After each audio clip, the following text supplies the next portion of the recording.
winning. Being able to play with Caitlin Clark, I think that was a huge eye-opening. Like, I had the opportunity to play with one of the greatest players that's ever going to play the game of basketball. So for me, once I also heard that, like, oh, she really wants me here too, I was like, oh, well, let's get in. It was unquestionably one of the most significant discoveries made during Indiana Fever Media Day. According to Myisha Hines-Allen, Caitlin Clark personally contacted her and conveyed a great desire for her to join the team. Myisha claims that the process proceeded swiftly when the group learned of Clark's involvement, particularly after Stephanie White discovered that Clark was advocating for the relocation. She said that after realizing how much Clark desired Hughes, the matter was essentially resolved, because it demonstrates the kind of power frequently associated with famous players helping design championship-caliber lineups. This threw Fever supporters into a frenzy.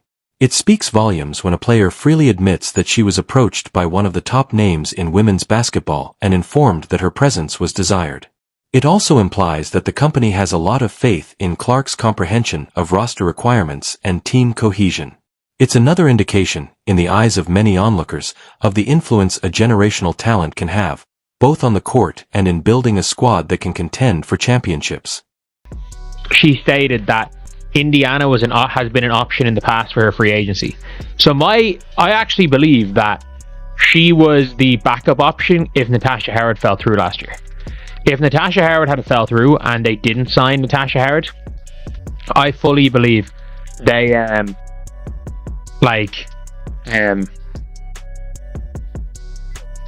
she would have went. Recently, Myisha Hines-Allen made a revelation that fundamentally alters the perception of how the Indiana Fever assembled their team throughout the offseason. A startling tidbit that revealed the front office wasn't working alone while important decisions were being made surfaced during the team's media day. Stephanie White wasn't the only one who pointed out areas that required work. The company wholeheartedly supported Caitlin Clark's attempts to lure players to Indiana. The fact that Myisha candidly described how it occurred was what made the tale so important. She clarified that one of the main reasons for her choice was the chance to fight with Caitlin Clark. The opportunity to play with one of the most gifted players in the game was very alluring to Myisha, but what really stood out was learning that Clark personally wanted her on the team. After realizing that Caitlin was sincerely pushing for her arrival, Myisha made the decision without hesitation. After hearing that message, she felt wanted, valued, and confident that Indiana was the right place for her. This revelation highlights something that fans frequently witness from elite athletes. The top players don't just take any roster that is offered to them. They pinpoint the elements they think might help a team succeed, share those concepts, and prosperous companies take notice. The circumstance also shows how much faith the Fever has in Caitlin Clark's basketball instincts. Teams are frequently prepared to pay great attention to the viewpoint of a generational star who has that level of game knowledge. According to Myisha's remarks, Clark wasn't merely a standout player observing roster choices. She was actively contributing to the team's development since she thinks they can compete at the top level. Pretty clear, she's like, you know what, look, I got a chance to play with Caitlin Clark, and one of the big things is that, as well, is that she wanted me here too, and everyone's like, oh, I still never understood why everybody got so angry at the Myisha Hines-Allen situation. Like, she wasn't good for the Wings last year, but like, everything is in perspective. If she was a minimum contract player who fought her way into a starting spot for the Dallas Wings, then yeah, I feel like that would have been a legitimately The tale gets even more intriguing at this point. Myisha claims that even before free agency really began, Indiana was on her radar. This implies that the Fever had previously assessed how she may fit into their system and were probably familiar with her game. It was obvious that the company had done its research and realized how valuable she could be to the team. If previous off-season plans didn't work out, Myisha might have already been one of the players Indiana was considering. The impression that she was already a viable choice for the squad seemed to be supported by the timing, contract situations, and roster-building procedure. Kyo put it another way, they already knew what she could contribute, so it wasn't like the Fever found her at the last minute. But Caitlin Clark's alleged assistance was what really made a difference. Myisha was no longer just a player being considered. Clark's attention took the matter to a new level. The topic changed from, "she might be a good fit," to, "let's make this happen." That's frequently the difference between a franchise player aggressively supporting someone she thinks can help the club win and a front staff assessing talent. Decisions may be made much more quickly and urgently when a superstar finds a player she wants by her side. This is a really big player, and there's a big reason why Caitlin Clark was pushing, because, by the way, like, they have a very similar big rotation. She is replacing Bree Turner.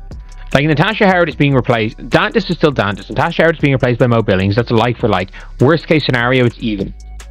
Not only that. At this point, the issue begins to make even more sense.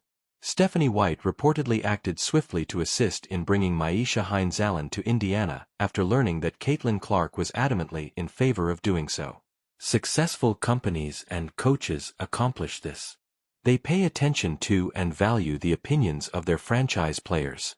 When a team has a top player with extraordinary basketball instincts, it can be beneficial to develop a winning roster by believing that player's viewpoint. The coaching staff seemed to welcome the concept rather than oppose it. Building a team around the needs and strengths of its cornerstone player was more important than just adding talent. Why Clark would be so eager in bringing Myisha to Indiana may be a mystery to some fans who only watched her most recent season with Dallas. Her total impact and numbers might not have been as notable as they were in prior years. People started to wonder if she could still make a difference as a result. However, context is important.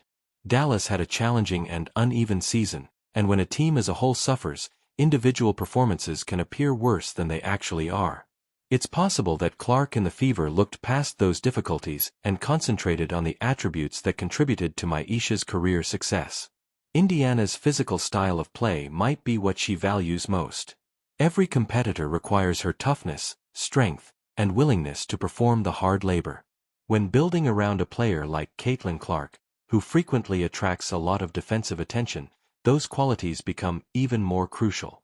Championship-caliber teams need players who can set hard screens, fight in the paint, bring energy on both ends of the court, and help make room for their stars to flourish. From that angle, the Fever's interest in Myisha becomes much clearer.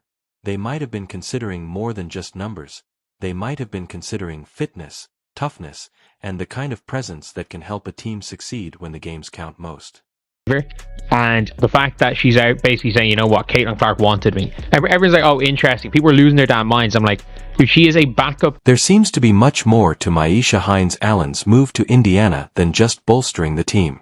The Fever gains another important element surrounding Caitlin Clark thanks to her size, toughness, experience, and adaptability. Although several analysts questioned her most recent season in Dallas, Indiana appears to think that her skill set is a much better fit within their system.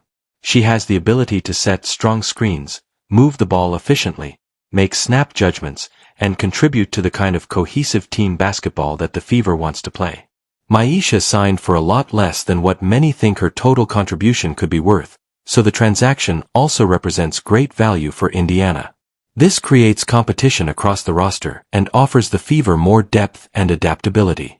Depending on how well she performs, she might be able to fight for more minutes or perhaps fill a crucial backup role. More significantly, Myisha disclosed that Caitlin Clark personally desired to have her join the team. That particular detail demonstrates Clark's increasing impact as one of the greatest talents in the game. In professional sports, teams usually trust the opinions of exceptional players who help create rosters by selecting colleagues they think can help them win. After a difficult season, Myisha probably felt much more confident knowing that Clark expressly wanted her in Indiana. Fit, chemistry, and surrounding their franchise player with teammates that enhance her talents seem to be the main goals of the Fever's roster-building philosophy. The team-first mentality Indiana is attempting to establish is shown in Myisha's readiness to help teammates like Aaliyah Boston, who add toughness to the front court and embrace her role. The addition gives a club with championship hopes depth, experience, and versatility, regardless of whether she starts or plays a significant role off the bench. In the end, a lot of supporters see this as just another instance of Indiana paying attention to its star player and assembling a team that will